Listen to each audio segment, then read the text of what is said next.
Everyone, इस video में हम द असमाप मूवी को एक्सप्लेन करेंगे जो कि 2011 में रिलीज की गई थी।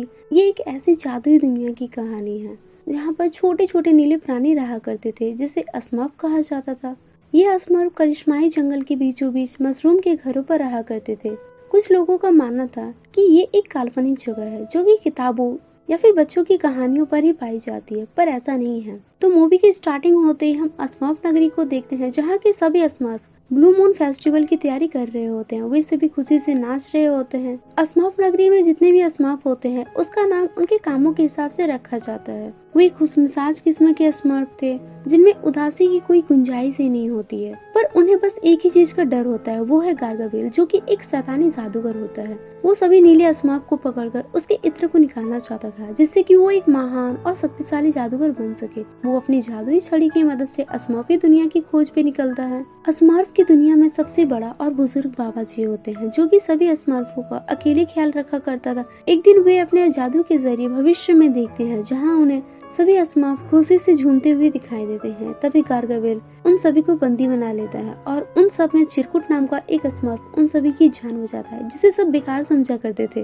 वो गार्गावेल के ड्रैगन छड़ी को लेकर के सभी असमाप को बचा लेता है। ये देखकर के बाबा जी काफी परेशान हो जाते हैं। तभी वहाँ पर चिरकुट आ जाता है और वो सभी असमाप के लिए असमाप छड़ी लाने की परमिशन मांगता है, पर बाबा जी उसे वहां जाने से मना करते हैं क्योंकि वो जगह गार्गावेल के महल के बिल्कुल करीब होता है। पर चिरकुट उनकी बातों को ना मान करके सबसे छिपते हुए असमाप छड़ी लाने के लिए चला जाता है। तभी वहाँ पर गार्गावेल आ जाता है जो चिरकुट को पकड़ने के लिए जाल फेंकता है, पर चिरकुट किसी तरह से भाग जाता है। गार्गावेल उसका पीछा करने लगता है और वो असमाप के जादुई दुनिया तक पहुँचने के रास्ते को देख लेता है। तो उधर बाबा जी और चुलबुली बात कर रहे होते हैं। यहाँ पर हम चुलबुली की बात करें तो पूरे असमाप नगर में वही एक लड़की थी। चुलबुली को गार्गावेल ने ही भेजा था उन सभी असमाप को पकड़ने के लिए, पर जब वो जादुई नगरी में आई तो बाबा जी ने उसे बाकी सभी असमाप की तरह एक अच्छा असमाप बना दिया, जिसके बाद से वो वहीं पर रहने लगी और उनके परिवार का हिस्सा बन गई थी। चुलबुली बाबा जी से पूछती है कि आपने भविष्य में क्या देखा, तो बाबा जी चुलबुली को सच नहीं बताते हैं।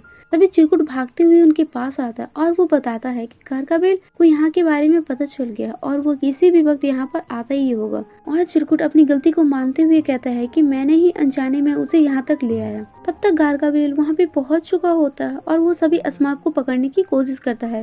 इसी दौरान वो पूरी असमाप नगरी को तबाह कर देता है।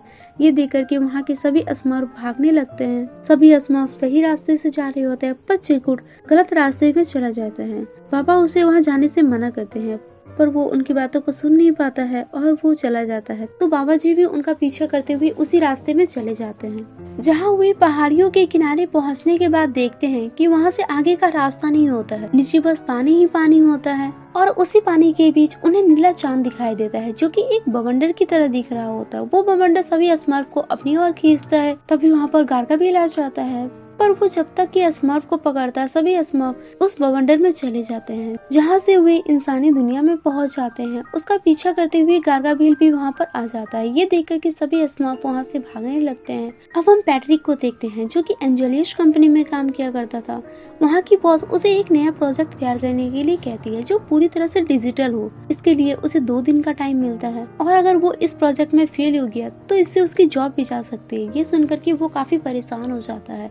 वही सभी असमाप भी उसी जगह पर पहुंचते हैं। उसका पीछा करते हुए गार्गावेल का बिल्ली भी वहां पर आ जाता है। उस बिल्ली को देख करके सभी असमाप पेड़ पर चढ़ने की कोशिश करती है, पर उनमें से चिरकुट नीचे ही रह जाता है। सभी असमाप पेड़ पर चढ़ रहे होते हैं। इसी दौरान वो बिल्ली चुलबुली के बाल कबाड़ लेता है, पर वो असमाप को नहीं पकड़ पाता है। पर चिरकुट नीचे ही रहता है और वो भागते हुए एक बॉक्स में घुस जाता है। वो बॉक्स पैट्रिक का ही होता है जिसे लेकर के वो वहाँ से जाने लगता है। ये देख करके वहाँ के सभी असमाप उसका पीछा करने लगते हैं। पीछा करते हुए वे सभी असमाप पैट्रिक के घर पर चले जाते हैं जहाँ पैट्रिक और उसकी वाइफ रहा करती थी। उसकी वाइफ का नाम था ग्रेस और वो प्रेग्नेंट थी। तो दूसरी ओर गार्गावेल परेशान बैठा हुआ होता है। वो सोचता है कि अगर उसे एक भी असमाप मिल जाता या फिर असमाप के बाल भी मिल जाते तो इससे वो शक्तिशाली बन सकता था। तभी उसकी बिल्ली उल्टी करने लगती है क्योंकि चुलबुली के जो बाल होते हैं वो उसके गले में अटक गई थी और वो जैसे ही उल्टियाँ करती है वो बाल बाहर निकल जाती है। ये देख कर के गार्गावेल बहुत खुश होता है क्योंकि उसे चुलबुली के बाल मिल गए थे और वो एक पुरानी सी जगह पर चला जाता है जहाँ वो उस बाल के जरिए खुद को ताकतवर बनाता है। दूसरी बार चिरकुट उस बॉक्स से निकल कर के भागने लगता है। तभी पैट्रिक का डॉग उसे देख लेता और उसका पीछा करने लगता है। चिरकुट भागते हुए वॉशरूम में चला जाता है। पैट्रिक की वाइफ जब देखती है कि उनका डॉगी काफी तेजी से भौंक रहा होता है तो वो उठकर वॉशरूम में चली जाती है, जहाँ पर वो देखती है बहुत सारे टिश्यू पेपर के बीच में वो नीला स्मर्फ होता है, जिसे देख करके वो चिल्लाने लगती है। तो उधर बाकी सभी स्मर्फ चिरकुट को ढूंढते हुए उसी बॉक्स के अंदर घुस जाते हैं। पैट्रिक उस बॉक्स को जैसे ही खोलता है वो स्मर्फ को अपने सामने देख करके चिल्लाने लगता है। सभी स्मर्फ चिरकुट के चिल्लाने की आवाज सुन करके उसे ढूंढने लगते हैं। ये देख करके पैट्रिक उन्हें वहाँ से निकलने के लिए कहता है, पर स्मर्फ पैट्रिक के हाथों में रस्सी बांध देता है। वही पैट्रिक की वाइफ जब वहाँ पर चिरकुट को लेकर के आती है तो वो बताती है कि चिरकुट काफी अच्छा स्मर्फ है और मेरी उससे दोस्ती हो गई है। फिर सभी स्मर्फ पैट्रिक को अपने बारे में बताते हैं और कहते हैं कि जब तक नीला चांद नहीं बनेगा तब तक वे अपने घर वापस नहीं जा सकते हैं। नीला चांद तभी बनेगा जब सभी तारे एक कतारों में होंगे, तब बाबा जी अपने औषधि के जरिए उस नीले चांद को बनाएगा। इसके लिए बाबा जी पैट्रिक से एक दूरबीन की मांग करते हैं जिससे वो तारों को अच्छे से देख सके। पर पैट्रिक के पास कोई दूरबीन नहीं होता है, जिसके बाद पैट्रिक अपने ऑफिस के लिए निकलता है। वही ग्रेस भी अपना चेकअप करवाने के लिए हॉस्पिटल चली जाती है। तब ये सभी स्मर्फ उसके घर पर अकेले होते हैं क्योंकि बाहरी दुनिया उनके लिए सेफ नहीं होती है। पर स्मर्फ को उस दूरबीन की जरूरत होती है तो वे पैट्रिक का पीछा करने लगते हैं। पैट्रिक उन्हें अपने ऑफिस में देख करके सभी से छुपाते हुए उसे अपने कैबिन में ले आते हैं, जहाँ वे सभी गाना गुनगुनाने लगते हैं जिससे पैट्रिक अपना काम अच्छे से कर सके। सभी स्मर्फ अपनी नगरी में भी वही काम किया करते थे। वे किसी भी काम को गाना गुनगुनाते हुए किया करते थे। पर पैट्रिक उससे परेशान होने लगता है। उसे ये सब सुर पसंद नहीं आता है और वो अपने काम पर ध्यान भी नहीं दे पाता है। तो वो ग्रेस को कॉल करके बताता और उन सभी को वहाँ से ले जाने के लिए कहता है। ग्रेस उन सभी को लेकर के वापस घर आ रही होती है। तभी उन सब में से एक दूरबीन का पोस्टर देखता है, जिसे देख करके वे भागते हुए उस शॉप में चले जाते हैं क्योंकि वहाँ पर उन्हें दूरबीन दिखाई देता है। ग्रेस भी उनका पीछा करते हुए वहाँ पर चली जाती है। वो पैट्रिक को भी वहाँ आने के लिए कहती है क्योंकि वो अकेले ही उन सभी चीजों को हैंडल नहीं कर पाएगी। पैट्रिक ये सुनने के बाद भागते हुए वहाँ पर पहुँचता है। रास्ते में उसकी टक्कर गारगब्बल से होती है। गारगब्बल उसे देख करके पहचान लेता है और वो उसका पीछा करने लगता है। वे सभी उसी शॉप में चले जाते हैं जहाँ सभी स्मर्फ मस्ती कर रहे होते हैं। तभी कुछ बच्चों की नजर स्मर्फ पर पड़ती है और वे उसे खरीदने लगते हैं। शॉपकीपर भी ये देख करके हैरान रह जाते हैं। स्मर्फ से ये देख करके भागने लगता है। तभी गारगब्बल एक एक करके सभी स्मर्फ को वैक्यूम क्लीनर के अंदर लेके चला जाता है, जिसमें से उसकी बिल्ली भी उसमें फंस जाती है। तो वो अपनी बिल्ली को निकालने लगता है, जिससे सभी स्मर्फ उस वैक्यूम क्लीनर से बाहर निकल आते हैं और वे वहाँ से भागने लगते हैं।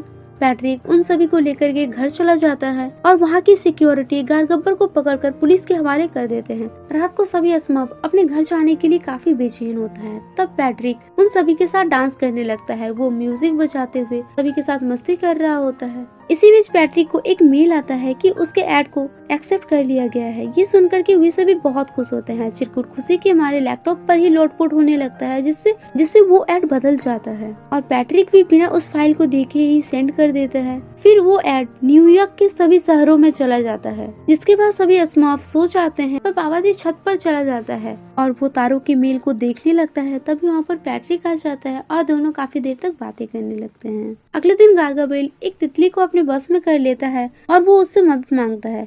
वो बहुत सारी तितलियों को अपने साथ लाने के लिए कहता है जो उसे जेल से उड़ा ले जाए। पर वहाँ पर तितलियों की जगह बहुत सारे मच्छरों की सेना आ जाती है और भी गारगब्बर को वहाँ से उड़ा ले जाते हैं। तो उधर सभी स्मर्फ मिल करके पैट्रिक के घर को पूरी तरह से पैट्रिक और ग्रेस ये देख करके बहुत खुश होते हैं।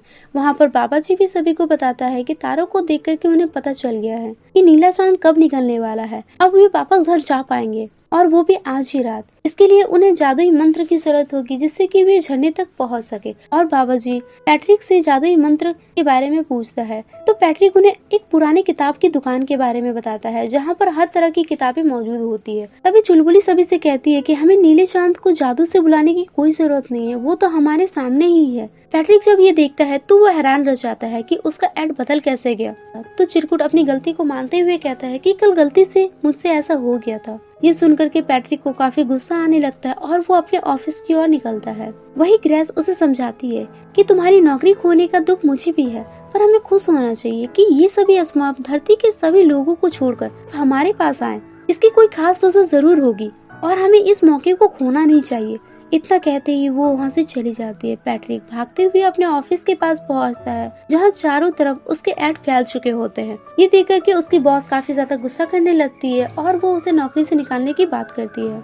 इससे पैट्रिक बहुत परेशान होता है। तभी उसे अपनी जेब में से एक तस्वीर मिलती है जो उसके आने वाले बच्चे की होती है। ये देख करके वो मुस्कुराने लगता है। तो उधर सभी स्मर्फ चिरकुट को छोड़ करके जादुई किताब को ढूंढने के लिए चले जाते हैं। वे उस किताब की दुकान पर पहुंच करके किताब को ढूंढ लेते हैं और उसके मंत्र को पढ़ने लगते हैं। तभी वहाँ पर गार्गाबेल आ जाता है। वहाँ पर उसे एक ड्रैगन छड़ी मिलती है, जिसमें वो अपनी जादुई औषधि की कुछ बूंदों को डालता है, जिससे वो छड़ी जादुई छड़ी बन जाती है और इससे वो स्मर्फ पर वार करता है। तभी बीच में बाबा जी आ जाता है और उसे रोक लेता है। वो सभी को वहाँ से चले जाने के लिए कहता है और वो जादुई औषधि को देते हुए कहता है कि चाहे कुछ भी हो जाए मेरे लिए वापस मत आना। और वो अकेले ही गार्गाबेल से लड़ने के लिए चला जाता है, जहाँ गार्गाबेल उसे अपनी जादुई शक्ति के जरिए पकड़ लेता है। वहाँ सभी स्मर्फ भागते हुए चिरकुट को लेने के लिए पैट्रिक के घर पर जाता है। पैट्रिक उनसे बाबा जी के बारे में पूछते हैं, जो कि उनके साथ नहीं आए हुए होते हैं। तो वे बताते हैं कि गार्गाबेल ने बाबा जी को पकड़ लिया है और उन्हें पकड़ करके वेलवेट नाम के एक किले पे ले गया है, जहाँ वे उसका इत्र निकाल करके उन्हें मार देंगे। तो पैट्रिक कहता है कि हमें वहाँ पर जा करके उन्हें बचाना चाहिए और ये जगह ज्यादा दूर नहीं है। तो वे सभी कहते हैं कि हम वहाँ नहीं जा सकते हैं, क्योंकि हमने बाबा जी से वादा किया है कि वे जैसा कहेंगे हम लोग वैसा ही करेंगे। पर पैट्रिक उनसे कहता है कि मैंने तो उनसे कोई वादा नहीं किया है और न ही चिरकुट ने किया है। फिर वे उन्हें बचाने के लिए जाने लगते हैं। ये देख करके सभी स्मर्फ भी उनके साथ चले जाते हैं। तो उधर गार्गाबेल बाबा जी को बांध करके उसके इत्र को निकालने लगता है,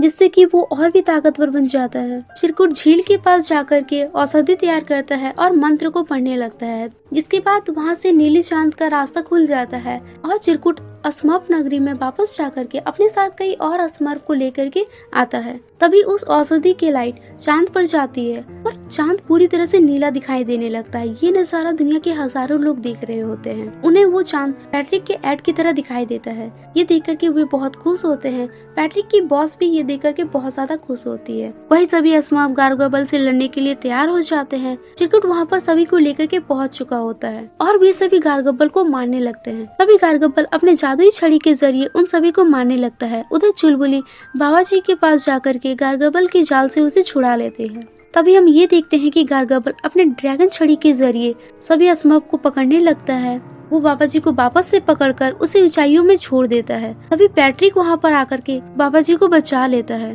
गार्गाबेल वापस से उस पर वार करने जाता है। तब तक एक स्मर्फ वहाँ पर आकर के गार्गाबेल की छड़ी को लेकर के उड़ जाता है, पर तभी उसके हाथ से वो ड्रैगन छड़ी गिर जाती है। चिरकुट भागते हुए उसे पकड़ने के लिए जाता है। सभी की जान अब चिरकुट के हाथों में ही होती है। ये नजारा देखकर के बाबा जी को यकीन हो जाता है कि उसकी भविष्यवाणी सच थी। चिरकुट ड्रैगन छड़ी को पकड़ लेता है और उस छड़ी से गार्गाबेल पर ही वार करता है, जिससे गार्गाबेल उस जगह से काफी दूर जाकर के गिरता है और वे उस छड़ी को तोड़ देते हैं, जिससे उन सभी स्मर्फ की जान बच जाती है। जिसके बाद चिरकुट भी उन सभी का हीरो बन जाता है, जो कि वो हमेशा से बनना चाहता था, और वो नीले चांद के रास्ते वापस अपनी दुनिया में चले जाते हैं। पैट्रिक को भी अपनी जॉब वापस मिल जाती है और इसी के साथ इस मूवी की हैप्पी एंडिंग हो जाती है। दोस्तों, ये मूवी आपको कैसी लगी कमेंट में जरूर बताएं। Thanks for watching.